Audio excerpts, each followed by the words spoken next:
ఏపీలో కూటమి ప్రభుత్వం ఏర్పడిన తర్వాత అభివృద్ధి పరుగులు పెడుతుందని ఎమ్మెల్యే ఆదిరెడ్డి శ్రీనివాస్ అన్నారు. వైసీపీ పాలనలో రాష్ట్రం విధ్వంసానికి గురైందని, ఇప్పుడు డబుల్ ఇంజన్ సర్కార్తో పెట్టుబడుల వెల్లువ వస్తుందని తెలిపారు. విశాఖ రైల్వే జోన్కు గెజెట్ విడుదల కావడం, గూగుల్, రాయల్ ఎన్ఫీల్డ్ వంటి దిగ్గజ కంపెనీలు ఏపీకి రావడం శుభపరిణామమని పేర్కొన్నారు. రాజమండ్రిని స్పోర్ట్స్, టూరిజం హబ్గా తీర్చిదిద్దుతామని, నగరంలో గంజాయి ముఠాలపై ఉక్కుపాదం మోపుతామని ఎమ్మెల్యే స్పష్టం చేశారు. సీనియర్ ఏదో చెప్తుంది.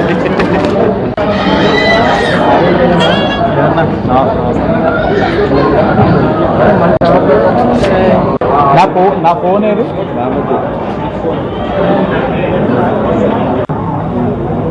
ఒకసారి మీరు చూస్తే నిన్న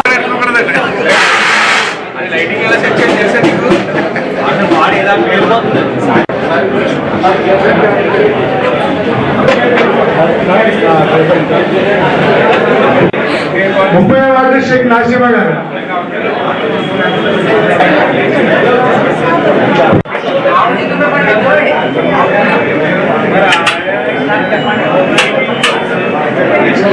పాలమూరి స్వర్ణకుమారి గారు 38వ వార్డు.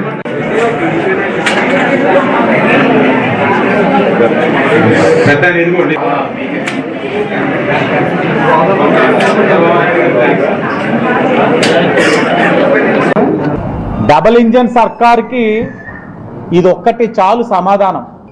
ఈరోజు రైల్వే జోన్ ఏపీకి కేంద్రం 1,00,000 కోట్లు విలువైన రైల్వే ప్రాజెక్ట్ని మంజూరు చేసింది. ఈరోజు రైల్వే జోన్ పైన గెజెట్ ఇచ్చింది. జూన్ 1 నుంచి జిఎం ఆఫీస్ కార్యకలాపాలు కూడా ప్రారంభమవుతా ఉన్నాయి. ఆ జిఎం ఆఫీస్ కూడా సిరిపురం జంక్షన్ డెక్ ఆఫీస్లో తాత్కాలికంగా ప్రారంభం కాబోతా ఉన్నాయి. ఇది కూటమి ప్రభుత్వం యొక్క చిత్తశుద్ధి. అలాగే జగన్మోహన్ రెడ్డి యొక్క వైఫల్యాల వలన, అతని యొక్క మనస్తత్వం వలన, వాళ్ళ నాయకుల యొక్క మనస్తత్వాల వలన అనేకమైన పరిశ్రమలు ఈ రాష్ట్రాన్ని వదిలి పక్క రాష్ట్రాల వైపు తరలిపోయాయి.